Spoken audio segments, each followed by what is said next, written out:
once again.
Assalamualaikum warahmatullahi wabarakatuh. Hari ini saya berada di Masjid Ar-Rahman, iaitu yang terletak di sebuah perkampungan di Kampung Pulau Gajah. Selain dijadikan untuk tempat beribadah, masjid ini juga dijadikan tempat tarikan pelancong-pelancong dari dalam atau luar negeri. Seterusnya saya akan tunjukkan kawasan-kawasan yang menarik yang terdapat di seluruh masjid.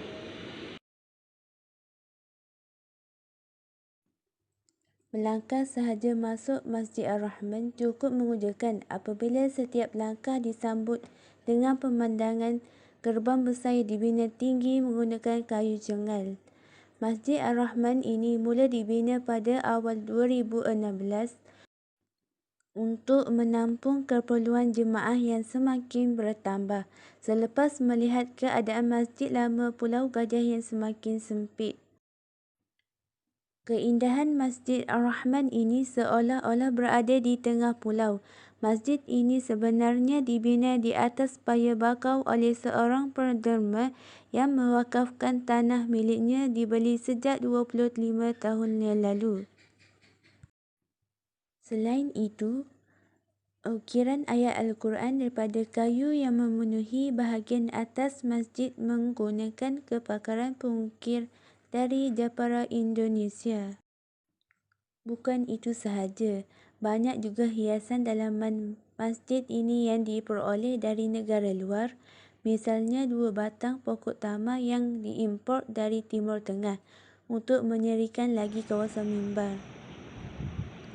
10 batang kayu cengal dari kawasan Hutang Hulu Kelantan juga menjadi penyeri dalam pembinaan masjid ini. 5 batang kayu sebesar pemuluk yang didirikan di ruang solat dalam masjid mewakili rukun Islam 5 perkara.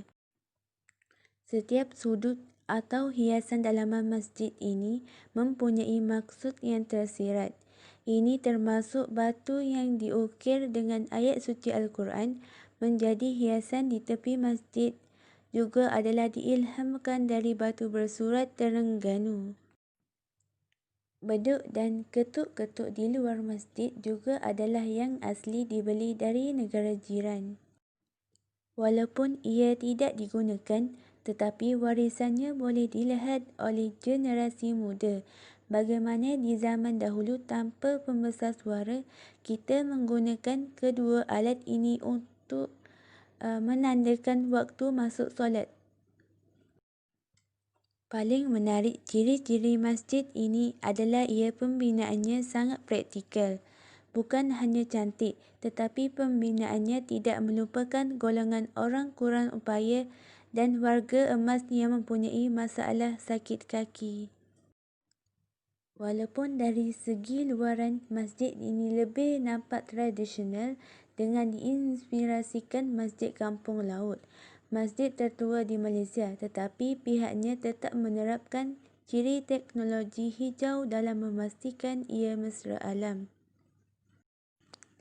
Tanpa menggunakan penghawa dingin, masjid ini agak sejuk di bahagian dalaman kerana binaan tingkap dari atas ke bawah di sekelilingi bangunan ini secara tidak langsung membuka laluan angin.